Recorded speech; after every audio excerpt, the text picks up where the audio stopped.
Assalamualaikum warahmatullahi wabarakatuh. Bapak Ibu, apa kabarnya? Mudah-mudahan tetap dalam keadaan sehat dan semangat terus. Bapak Ibu, kali ini saya akan memberikan materi pengembangan profesi. Setelah kemarin kita pembelajaran evaluasi pendidikan, maka kita lanjutkan dengan pengembangan profesi. Bapak Ibu, pengembangan profesi di sini ada unsur-unsurnya. Yang pertama itu adalah penyusunan karya tulis ilmiah. Di penyusunan karya tulis ilmiah ini ada penelitian, ada best practice. Nantinya Bapak Ibu, pada saat saya menjelaskan penelitian, di sana ada konsep penelitian, pendekatan penelitian, jenis penelitian, metode penelitian. Nanti Bapak Ibu bisa lihat di modul B5. Kemudian di best practice, di sana ada penjelasan tentang karakteristik best practice. Kemudian tahapan bagaimana penulisan best practice, kemudian jenis kegiatan daripada best practice. Kemudian unsur-unsur pengembangan profesi pengawas juga ada penerjemahan atau penyaduran buku. Nanti penjelasan mengenai makna daripada penerjemahan atau penyaduran buku, kemudian syaratnya untuk penerjemahan atau penyaduran buku.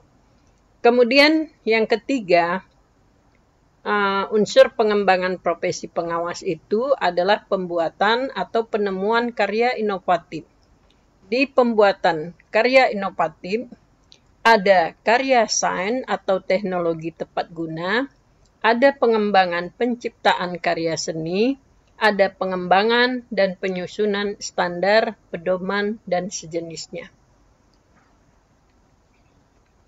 Kemudian penyusunan rencana pembimbingan dan pelatihan ini ada rencana pengawasan manajerial, ada rencana pengawasan akademik. Jadi Bapak Ibu, kemarin kita sudah menjelaskan tentang apa itu rencana pengawasan manajerial dan apa itu rencana pengawasan akademik. Saya tidak akan ulangi lagi, tapi Bapak Ibu sudah, saya harapkan untuk bisa memahami apa itu rencana pengawasan manajerial dan apa itu rencana pengawasan akademik. Target kompetensi, tadi saya sudah jelaskan apa yang Bapak Ibu harus ketahui, yaitu Bapak Ibu nantinya bisa mendeskripsikan unsur-unsur pengembangan profesi pengawas, menjelaskan berbagai pendekatan, jenis, dan metode penelitian dalam pendidikan formal dan pengawasan, kemudian menentukan masalah pengawasan yang penting untuk diteliti, baik untuk keperluan tugas pengawasan maupun untuk pengembangan karir sebagai pengawas sekolah. Kemudian yang keempat adalah menyusun proposal penelitian tindakan sekolah. Kemudian yang kelima, melakukan penelitian untuk memecahkan masalah pendidikan dan perumusan kebijakan pendidikan yang relevan dengan pengawasan.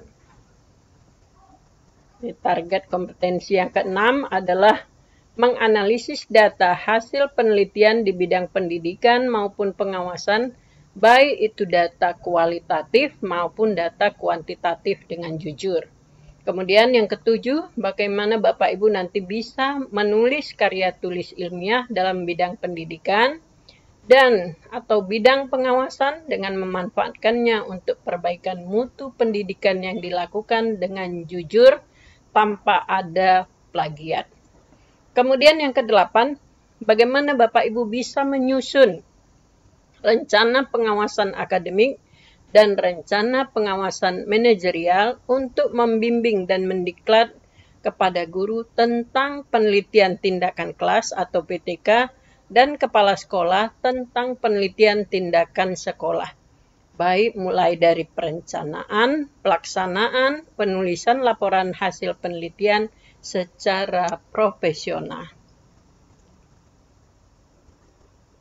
Ini kalau kita di dalam kelas kita menggunakan skenario pembelajaran ini, tapi karena kita online, kita tidak mengikuti tahapan seperti ini.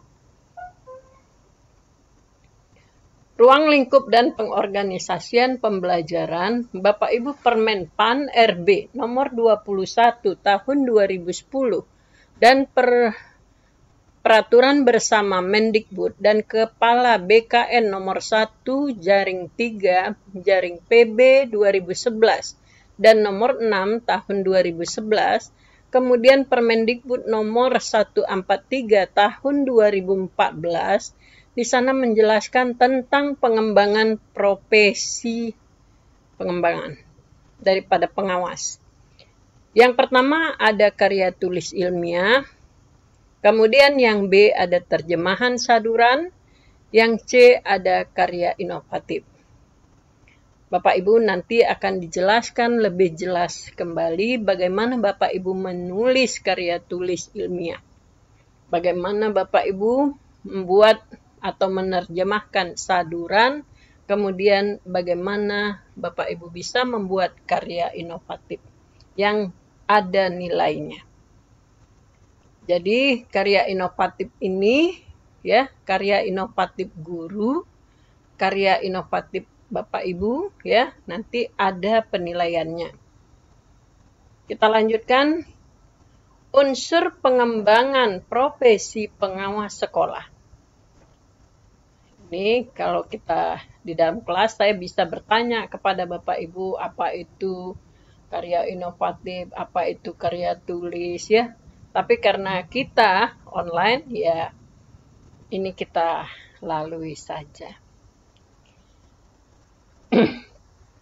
Tujuan pembelajaran diharapkan Bapak Ibu mampu menjelaskan peraturan perundangan yang mengatur tentang unsur-unsur pengembangan profesi bagi pengawas sekolah.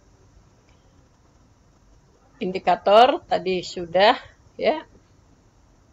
Mengidentifikasi unsur-unsur pengembangan profesi pengawas sekolah dengan merujuk pada peraturan perundang-undangan. Yang kedua, mengklasifikasi bentuk pengembangan profesi pengawas sekolah berdasarkan atas unsur-unsur pengembangan profesi. Ya, kemudian aktivitas pembelajaran. Kegiatan pertama, mengkaji unsur-unsur pengembangan profesi. Bapak Ibu silakan Bapak Ibu cermati tentang unsur-unsur pengembangan profesi yang ada di Peraturan Menteri Pendidikan dan Kebudayaan nomor 143 tahun 2014 tentang juknis pelaksanaan jabatan fungsional pengawas sekolah dan angka kreditnya.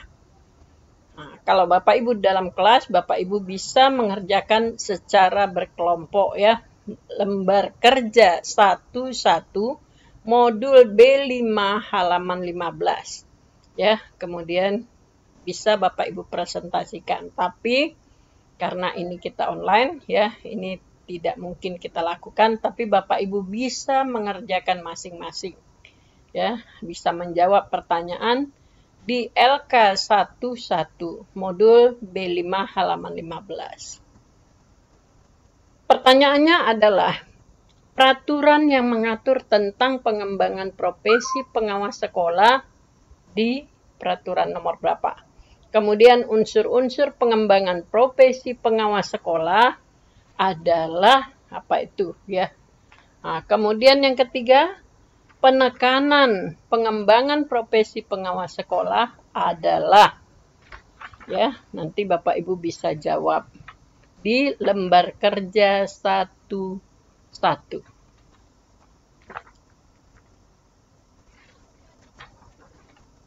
Jadi Bapak Ibu dengan membaca ya modul B5 ya, B5 tentang pengembangan profesi, Bapak Ibu bisa memahami ya apa itu ya pengembangan profesi dan apa saja unsur-unsur yang termasuk ke dalam pengembangan profesi.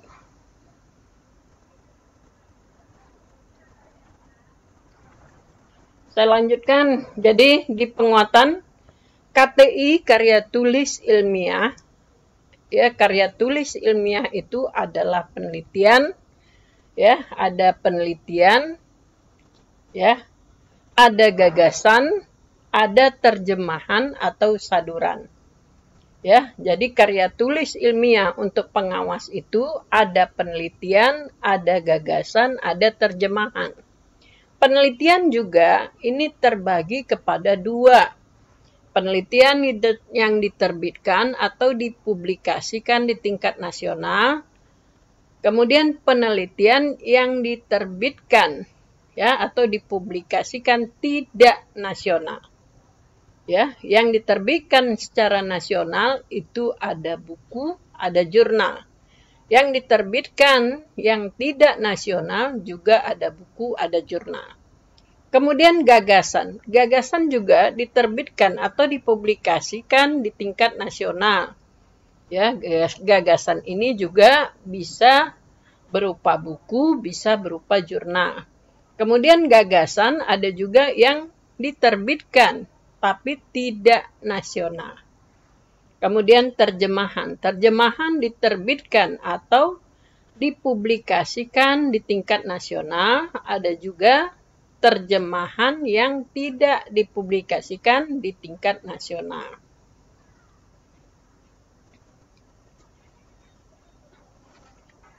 Dari sini Bapak Ibu bisa kita ambil kesimpulan bahwasanya karya tulis itu ada 3, ya, seperti yang kita lihat tadi, ada penelitian, ada gagasan, ada terjemahan.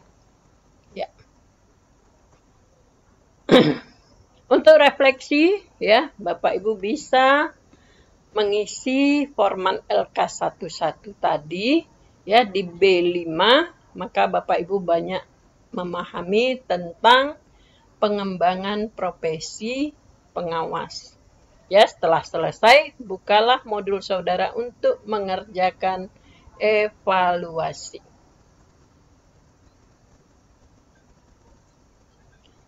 Kegiatan pembelajaran kedua tentang karya tulis, ya, atau karya tulis ilmiah. Tujuan pembelajaran, Bapak Ibu mampu menganalisis konsep penelitian, pendekatan penelitian, jenis penelitian, metodologi penelitian, kemudian merumuskan masalah penelitian, kemudian menjelaskan penyusunan laporan hasil penelitian dalam bidang pendidikan dan pengawasan.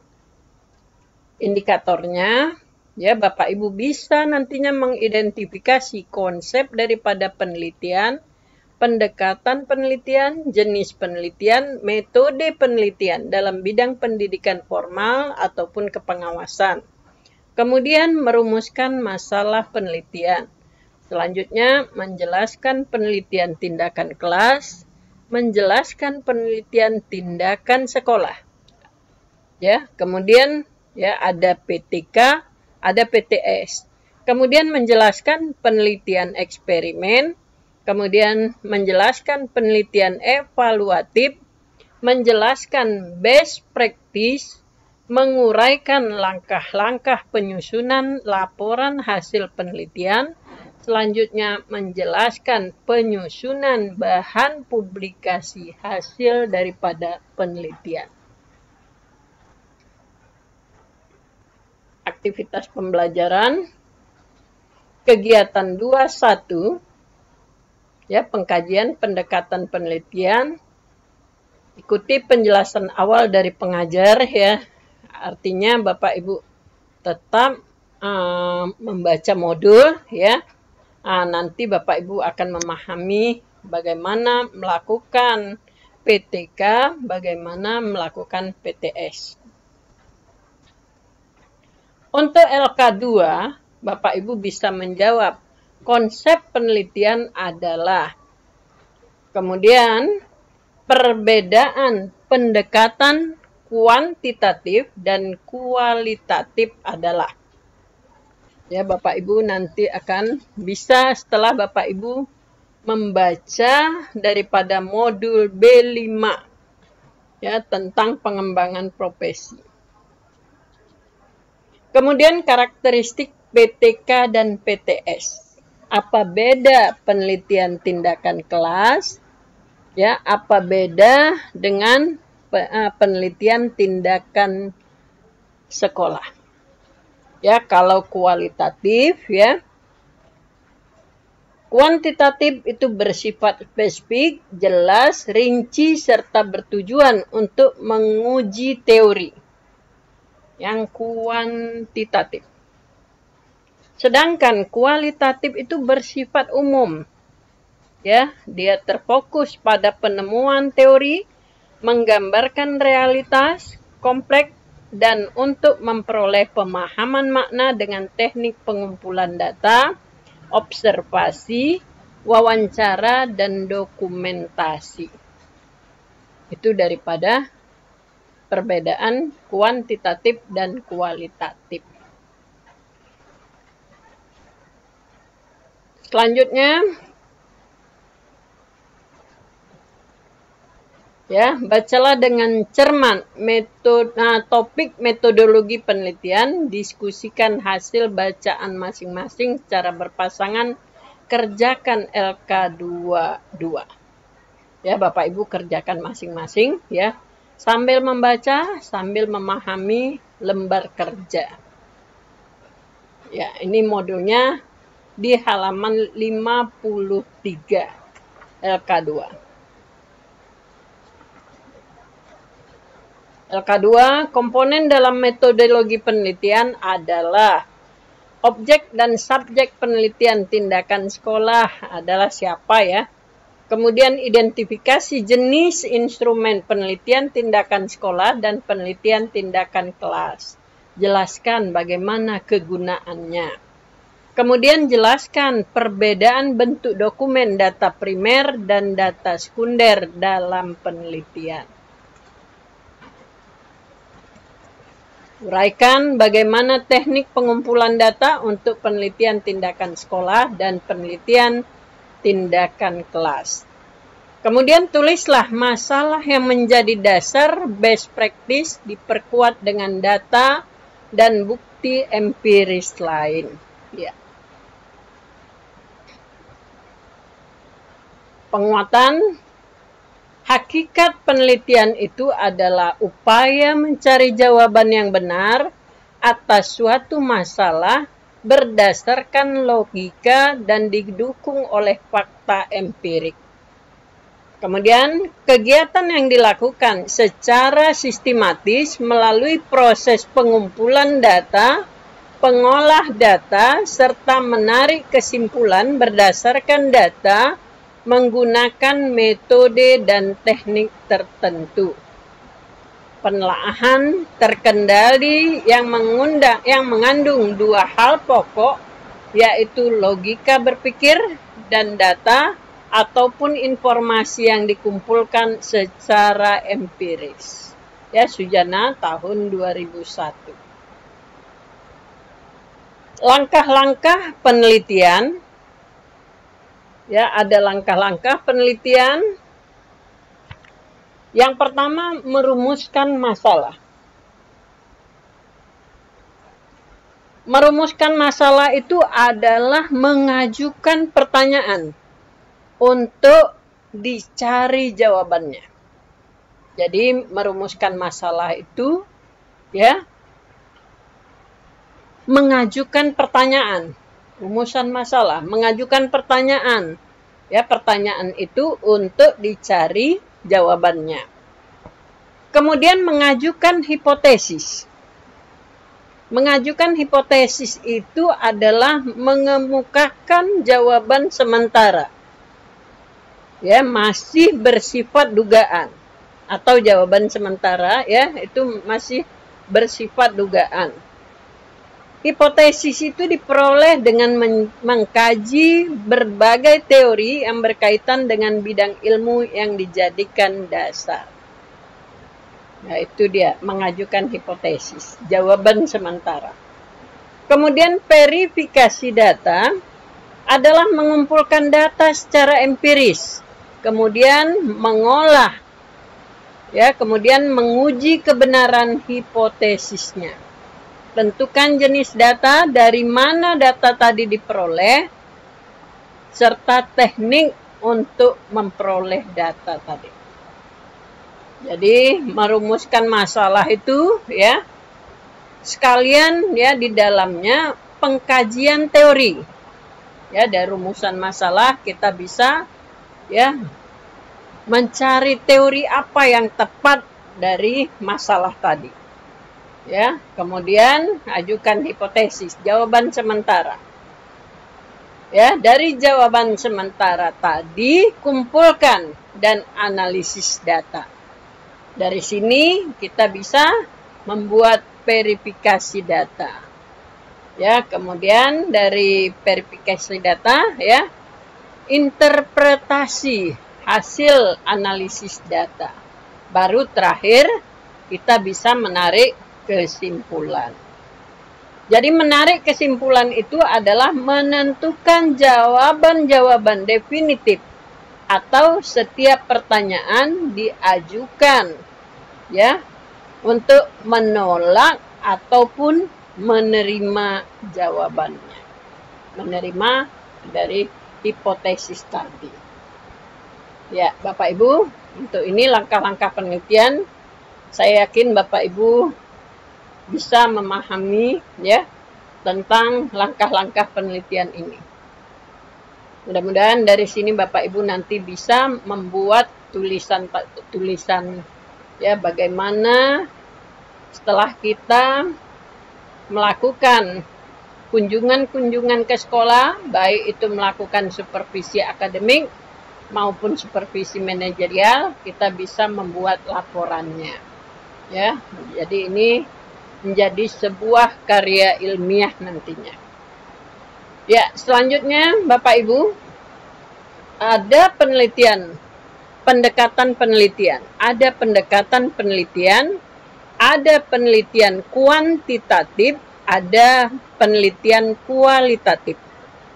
Ya, kuan itu Bapak Ibu, kalau saya itu mengatakan kuan itu angka. Nanti ada angkanya. Kalau kuali itu berdasarkan dia kata-kata di situ ya.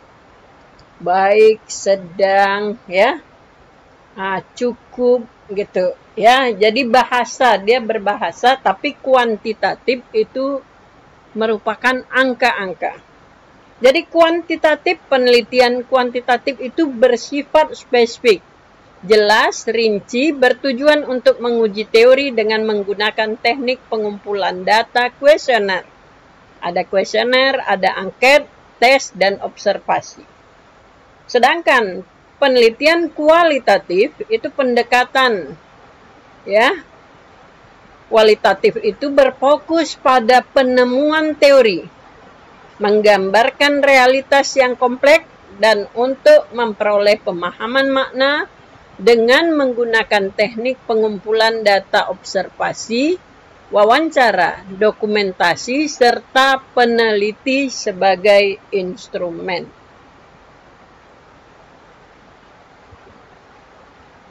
Selanjutnya, penelitian tindakan sekolah, PTS, dilaksanakan oleh pengawas ataupun kepala sekolah. Jadi guru tidak melakukan PTS. Guru hanya melakukan PTK.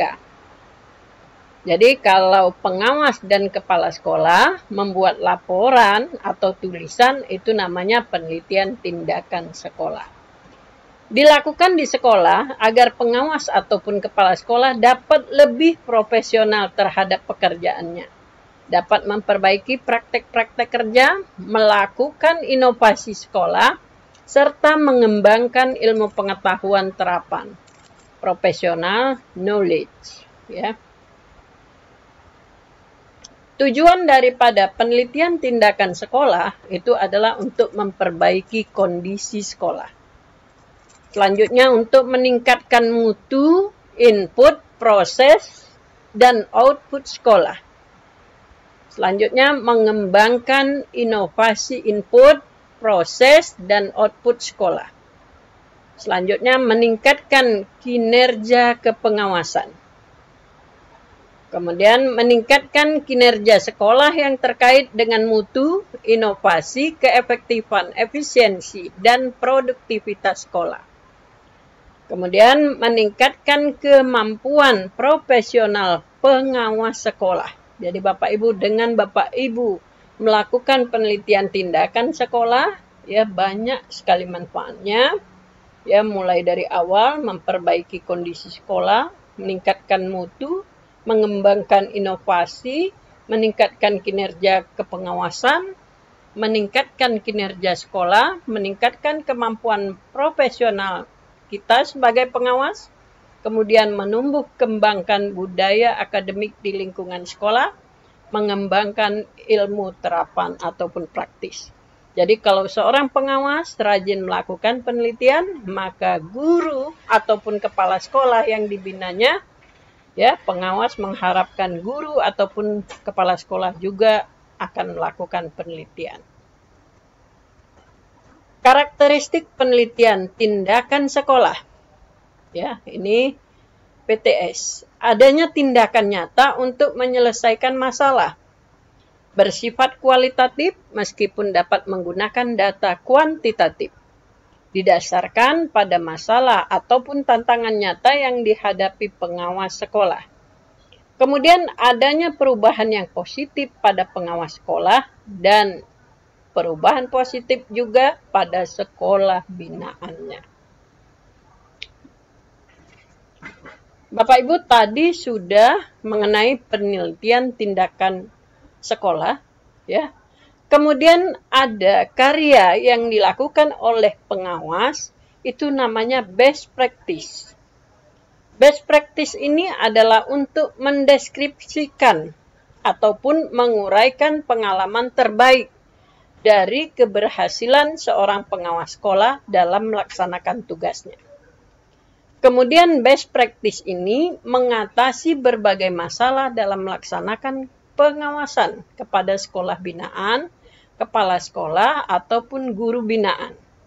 Bukan sebagai laporan kegiatan tugas pokok pengawas sekolah, tapi uraian pengalaman terbaik yang dilakukan oleh seorang pengawas, ya, untuk keberhasilan sekolah, ya, untuk keberhasilan sekolah yang dia bina. Itu yang dikatakan best practice. Mudah Bapak Ibu untuk membuat best practice, uraian. Ya, uraian, tapi pengalaman yang terbaik yang kita dapatkan dari apa yang kita lakukan selama ini. Selanjutnya, karakteristik best practice. Yang pertama adalah membawa perubahan. Yang kedua, mengatasi persoalan. Selanjutnya, mampu menginspirasi. Kemudian, inovatif. Kemudian, ekonomis dan efisien. Tanpa biaya yang mahal. Ya, untuk melakukan best practice. Tahapan penulisan best practice, ya, ada evaluasi diri atau strategi pelaksanaan kepengawasan. Kemudian evaluasi terhadap output. Kemudian dari sini setelah kita evaluasi terhadap hasil, ya, maka kita dapatkan, ya, kesenjangan. Kita tulis kesenjangannya apa. Ya, kemudian barulah kita dapat menyusun best practice, ya. Kesenjangan daripada apa yang kita dapatkan, ya, setelah kita evaluasi diri, evaluasi tentang apa yang kita teliti selama ini, kemudian kita mungkin dapatkan perbaikan-perbaikan. Jadi perbaikan-perbaikan ini, ya, nampak, ya, setelah kita perbaiki dari yang sebelumnya, ya, maka dapatlah nampak bagi kita kesenjangan, ya, baru kita bisa menyusun best practice. Pendekatan penelitian ada kuantitatif, ada kualitatif. Tadi sudah saya jelaskan apa itu kuantitatif, apa itu kualitatif. Kemudian penelitian tindakan kelas PTK. PTK dilakukan oleh guru, sedangkan PTS dilakukan oleh pengawas dan kepala sekolah. Itu perbedaan antara PTK dan PTS. Untuk PTK, ya, ada masalah, ya. Kalau guru punya masalah di sekolah, ya, baru bisa melakukan penelitian tindakan kelas. Tapi kalau seorang guru tidak punya masalah dalam mengajar, dia tidak bisa melakukan penelitian tindakan kelas karena tidak punya masalah. Tapi kalau dalam melakukan pertemuan dengan siswa, dalam mengajar sehari-hari, dia punya masalah, maka guru tersebut bisa melakukan PTK. Satu, masalah PTK. Kemudian yang kedua, penentuan daripada alternatif tindakan. Ya, jadi apa tindakannya setelah dia punya masalah? Bagaimana solusinya? Kemudian yang ketiga, ada judul penelitian, ada rumusan masalah, ada tujuan penelitian, ada manfaat penelitian, ada penyusunan kerangka teori, kemudian ada tahapan atau siklus, tahapan siklus. Ya, jadi minimal untuk PTK ini minimal dilakukan 2 kali siklus, 2 siklus, ya. Kemudian PTS, penelitian tindakan sekolah, ada tujuan penelitian sekolah. PTS ada karakteristik penelitian tindakan sekolah, ada kode etik penelitian, ada kesalahan dalam pembuatan penelitian sekolah. Bapak Ibu, dari sini Bapak Ibu bisa melihat menggunakan organisasi bukan tindakan ini contoh daripada PTS, ya. Contoh daripada PTS, meningkatkan kemampuan guru menentukan kriteria ketuntasan minimal mata pelajaran X melalui MGMP KKG. Bukan gurunya, ya, bukan gurunya yang mau kita meningkatkan kemampuan guru menentukan kriteria ketuntasan minimal mata pelajaran X melalui MGMP. Ya. Ini seharusnya meningkatkan kemampuan guru menentukan kriteria ketuntasan minimal mata pelajaran X melalui pelatihan di MGMP ataupun KKG di sekolah binaan. Ya, ini judulnya yang salah. Ya. Kemudian judul dan isi itu tidak ada tindakannya atau tidak jelas tindakannya. Kita lihat contohnya. Meningkatkan kemampuan guru bahasa Indonesia memilih materi pelajaran melalui supervisi akademik di sekolah binaan. Ya, bukan tindakan, tapi tugas pokok guru. Ya, seharusnya, ya, meningkatkan kemampuan guru bahasa Indonesia memilih materi pelajaran melalui apa? Bukan melalui supervisi akademik, tapi melalui workshop dalam pelaksanaan supervisi akademik di sekolah binaan. Jadi tindakannya adalah workshop, melakukan workshop.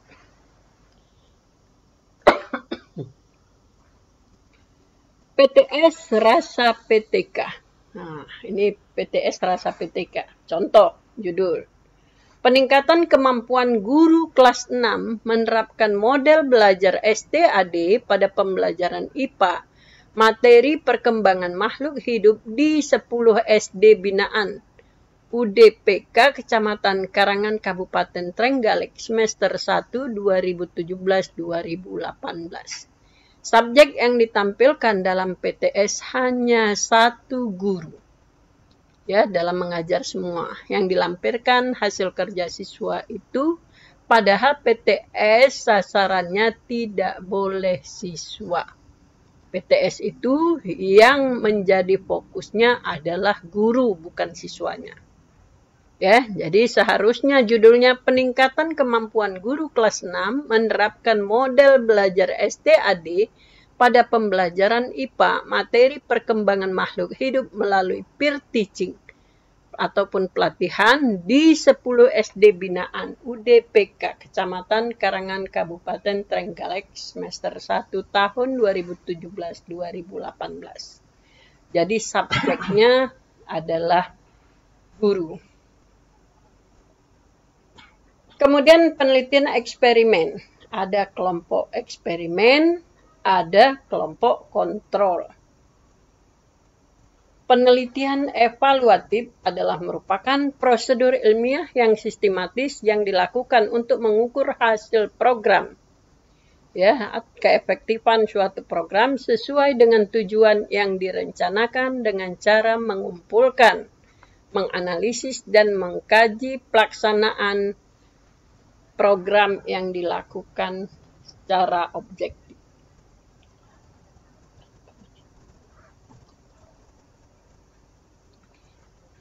Lakukan refleksi dan evaluasi. Gunakan format isian modul saudara. Setelah selesai, bukalah modul saudara untuk mengerjakan evaluasi. Jadi Bapak Ibu, lanjut di evaluasi. Kegiatan pembelajaran ketiga mengenai terjemahan ataupun saduran. Tujuan pembelajaran, memahami makna terjemahan atau saduran, persyaratan penerjemahan, penyaduran, dan kemampuan yang harus dimiliki untuk menterjemah ataupun menyadur. Indikator, bisa kita lihat ya.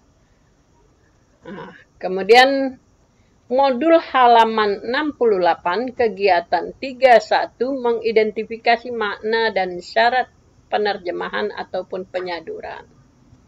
Ya, cermati dengan teliti uraian materi topik terjemahan saduran dengan sikap menghargai pengajar diklat. Diskusikan dengan pasangan saudara sambil mengerjakan lembar kerja 31. Lembar kerja 31, makna dan syarat penerjemahan ataupun penyaduran. Pertama, identifikasi keterampilan seorang yang akan menerjemah atau menyadur. Yang kedua, jelaskan persyaratan penerjemahan atau penyaduran. Ya, penguatan. Kemampuan yang dimiliki penerjemah. Ada 3. Yang pertama, kemampuan tata bahasa atau grammatical skill. Yang kedua, keterampilan membaca atau reading skill. Yang ketiga, analisis wacana atau discourse analysis yang dimiliki penerjemah. Pengalihan bahasa atau penerjemahan, pertama dari bahasa sumber, yaitu ke bahasa sasaran. Kita mau ambil bahasa apa, ya kita mau terjemahkan ke dalam bahasa apa.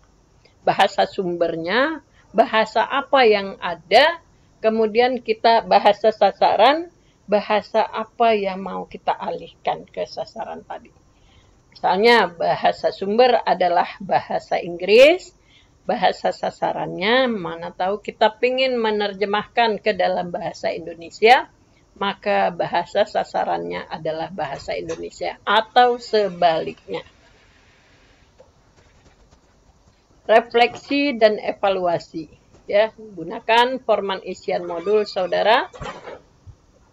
Ya, setelah selesai bukalah modul saudara untuk mengerjakan evaluasi. Kegiatan keempat, karya inovatif. Tujuan pembelajaran mampu memahami bentuk-bentuk karya inovasi berdasarkan peraturan yang berlaku, syarat karya sains, teknologi tepat guna, karya seni dan pengembangan standar pedoman dan sejenisnya, besaran angka kredit dan bukti fisiknya. Ya, indikator ya mengidentifikasi bentuk-bentuk karya inovasi, ya, kemudian menjelaskan syarat atau kriteria pengembangan atau pembuatan karya sains, menjelaskan syarat atau kriteria pengembangan atau penciptaan karya seni, menjelaskan syarat pengembangan dan penyusunan standar, pedoman, dan sejenisnya, menjelaskan besaran angka kredit masing-masing jenis karya inovasi, menjelaskan bukti fisik masing-masing karya inovasi. Ya, ini kalau kita diskusi kalau kita belajar dalam kelas, tapi karena online, ya kita masing-masing. Lembar kerja 41, ya. 41, hasil identifikasi jenis karya inovasi. Ya, di sini nggak usah Bapak Ibu kerjakan. Lembar kerja 2, mengidentifikasi syarat, kriteria, angka kredit, dan bukti fisik masing-masing bentuk ataupun jenis karya inovasi. Modul Bapak Ibu bisa lihat di halaman 82. Sudah Bapak Ibu lihat nanti modulnya di halaman 82. Kita lanjutkan.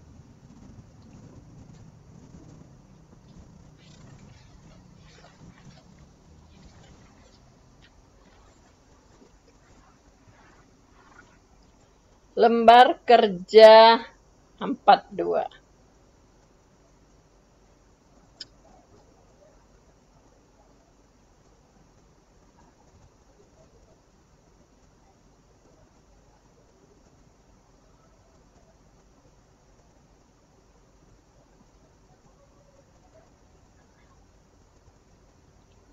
Ya, Bapak Ibu, ya bentuk karya inovasi, nanti Bapak Ibu bisa lihat ya di sana bentuk jenis karya inovasi, ya. Ada angka kredit dan apa bukti fisiknya ada.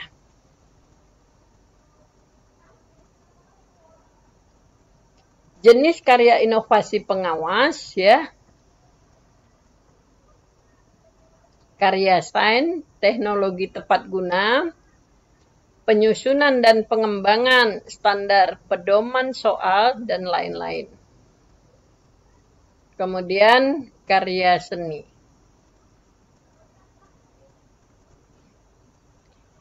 Karya sains, teknologi tepat guna, karya hasil rancangan, pengembangan, atau percobaan sains atau teknologi yang dibuat ataupun dihasilkan dengan menggunakan bahan, sistem, ataupun metodologi tertentu dan dimanfaatkan untuk pendidikan atau masyarakat sehingga pendidikan terbantu kelancarannya ataupun masyarakat terbantu kehidupannya. Ciri karya sains, teknologi yang dapat dinilai angka kreditnya, yang pertama bermanfaat untuk tugas kepengawasan, untuk sekolah ataupun pendidikan ataupun masyarakat. Ada unsur modifikasi atau inovasi. Bila sebelumnya sudah pernah ada di sekolah ataupun madrasah ataupun lingkungan masyarakat tersebut. Selanjutnya memiliki surat keterangan dari pihak berwenang, memiliki minimal dari kepala desa, kelurahan, ataupun instansi tempat karya sains teknologi itu digunakan. Jenis karya sains atau teknologi pengawas sekolah. Yang pertama, hasil pengembangan model pengawasan, kemudian media ataupun alat bantu pelatihan, pembimbingan guru ataupun kepala sekolah, kemudian program aplikasi komputer untuk kepengawasan atau persekolahan, selanjutnya bahan ajar mandiri berbasis komputer, selanjutnya alat mesin konstruksi tertentu yang bermanfaat untuk pendidikan ataupun masyarakat. Jenis pengembangan model pengawasan. Ya, model pengawasan itu ada model pengawasan manajerial, ada model pengawasan akademik, ada model pembinaan profesional guru, ada model pelatihan ataupun pembimbingan. Pembuatan modifikasi media dan alat bantu pelatihan, poster yang dibuat rapi dan menarik itu digunakan untuk pelatihan guru ataupun kepala sekolah. model benda ataupun barang atau alat tertentu yang digunakan untuk pelatihan guru ataupun kepala sekolah, film atau video, animasi komputer yang digunakan untuk memperjelas konsep materi pelatihan biasanya ada dalam media presentasi ataupun PowerPoint.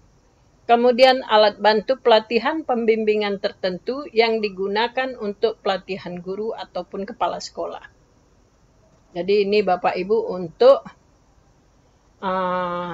gambar atau poster atau media yang Bapak Ibu gunakan.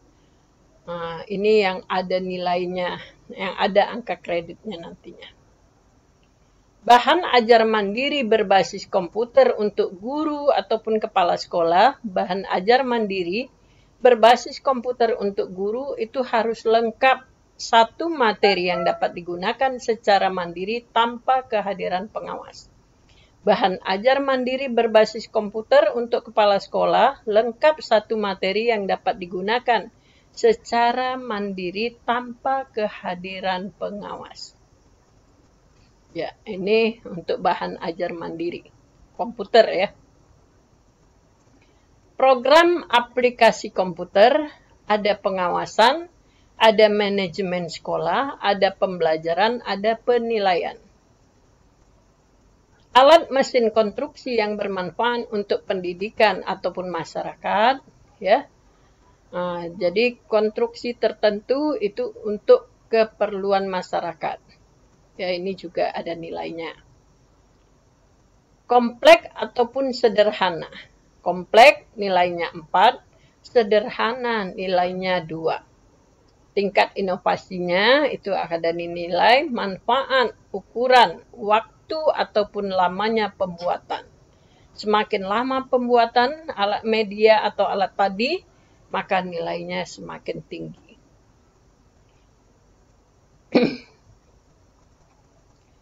Rambu kategori karya sains atau teknologi, media alat bantu pelatihan, bukti karya inovatif. Bila dia poster, maka kalau kompleks ya, rapi dan menarik, jumlahnya lebih dari 10 buah, itu kompleks ya. Kompleks itu dinilai 4 tadi.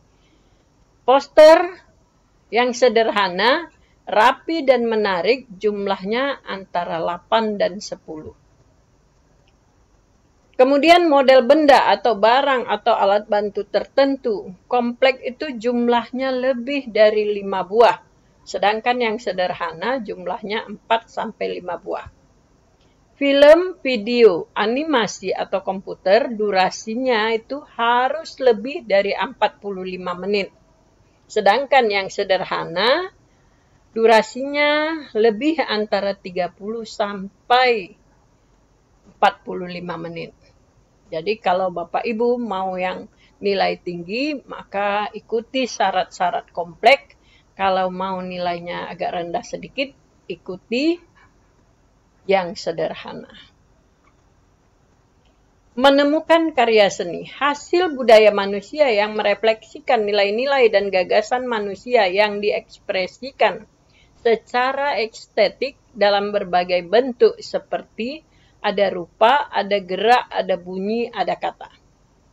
Ya, ini makna daripada transendental baik spiritual maupun intelektual bagi manusia dan kemanusiaan. Kriteria karya seni.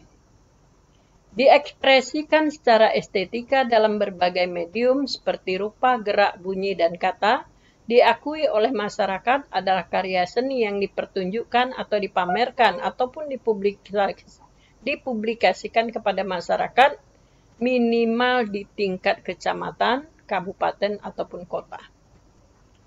Jenis karya sastra. Karya seni yang bukti fisiknya dapat disertakan langsung itu seni sastra, novel, kumpulan cerpen, kumpulan puisi, naskah, drama, teater, film. Seni rupa antara lain keramik, ya, keramik kecil, benda souvenir. Seni desain grafis antara lain sampul buku, poster, brosur, fotografi, seni musik, rekaman, film, dan sebagainya. Karya seni yang bukti fisiknya tidak dapat disertakan langsung, itu seni rupa, lukisan patung, ukiran keramik, ukuran besar, baliho, busana. Seni pertunjukan antara lain teater, tari, sendera tari, ya, ensemble musik. Kategori karya seni, lingkup sebaran, publikasi, pameran, pertunjukan, lomba, dan pengakuan pada tataran provinsi, nasional, ataupun internasional. Itu kompleks. Lingkup sebaran, publikasi, pameran, pertunjukan, lomba, dan pengakuan pada tataran kecamatan, kabupaten, kota, itu yang dikatakan sederhana. Individual, ya, diciptakan oleh perorangan, misalnya seni lukis, seni sastra, sedangkan kolektif diciptakan secara berkolaborasi, misalnya teater, tari, ensemble musik.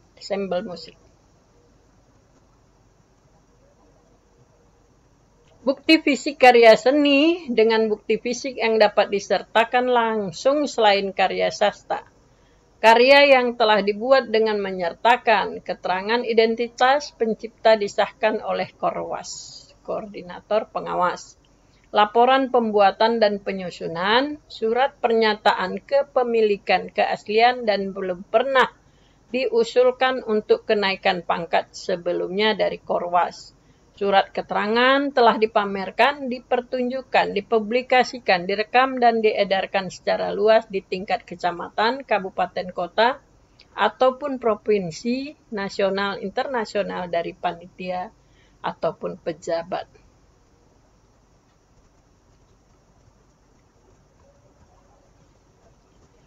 Bukti fisik karya seni dengan bukti fisik yang tidak disertakan langsung, laporan proses penciptaan dan publikasi, rekaman tayangan, kemudian lembar pernyataan kepemilikan, keaslian, dan belum pernah diusulkan untuk kenaikan pangkat sebelumnya dari Korwas. Surat keterangan telah dipamerkan, dipertunjukkan, ataupun dipublikasikan. Diedarkan secara luas di tingkat kecamatan atau kabupaten kota, provinsi, nasional, ataupun internasional. Ataupun surat pengakuan sebagai karya seni dari masyarakat berupa clipping, resensi dari media massa cetak nasional ber-ISSN, rekomendasi dari Dewan Kesenian Daerah Organisasi Profesi Kesenian yang relevan minimal ke tingkat kecamatan, kabupaten, ataupun kota.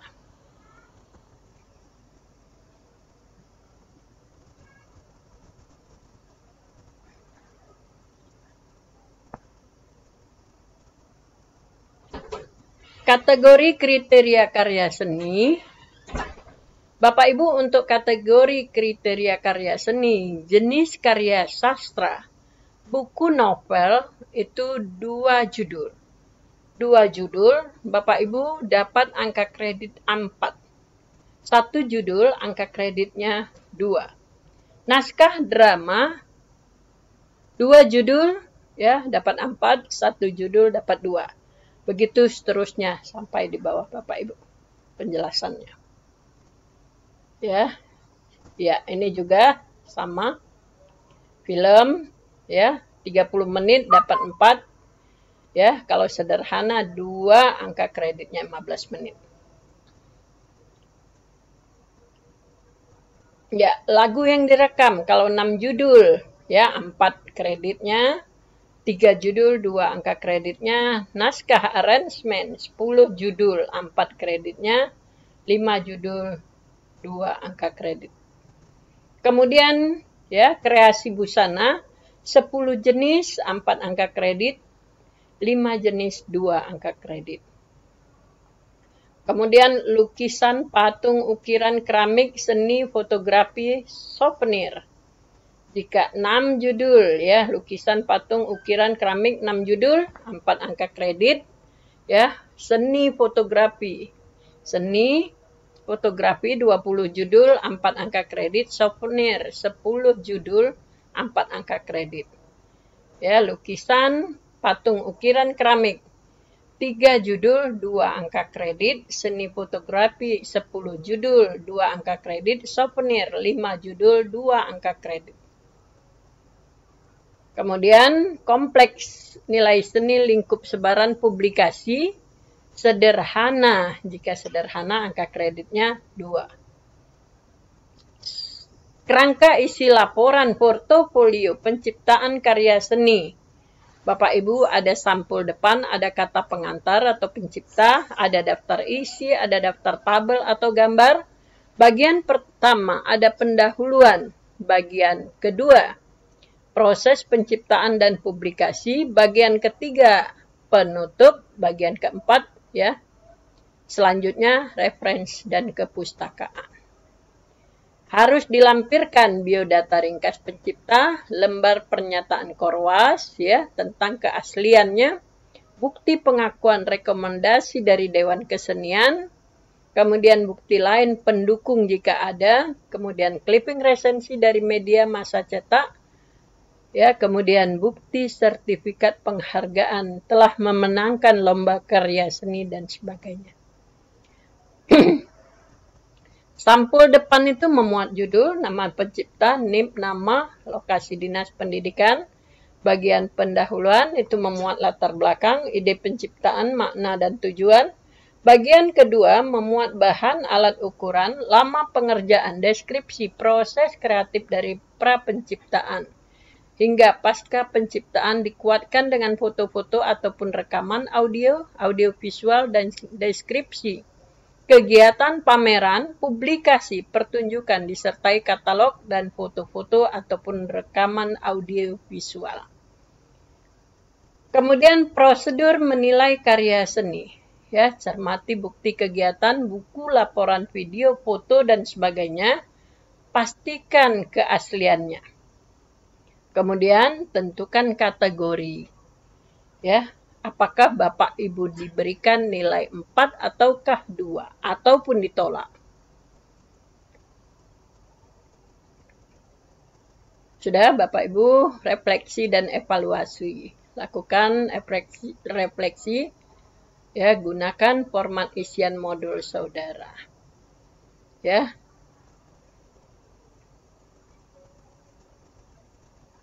Kegiatan kelima, menyusun RPA dan RPM untuk BIMLAT, profesionalisme guru dan kepala sekolah dalam pelaksanaan PTK, PTS, dan best practice.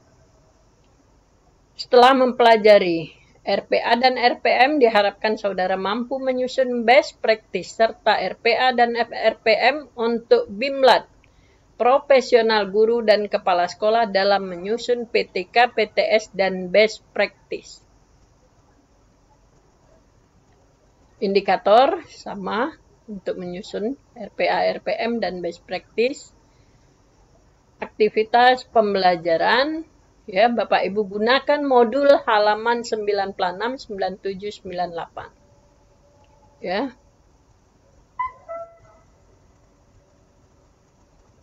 Kegiatan 52, cermati contoh format RPM pada uraian materi, susunlah RPM dengan menggunakan contoh format RPM, silahkan dicetak dan ditempelkan pada kertas plano.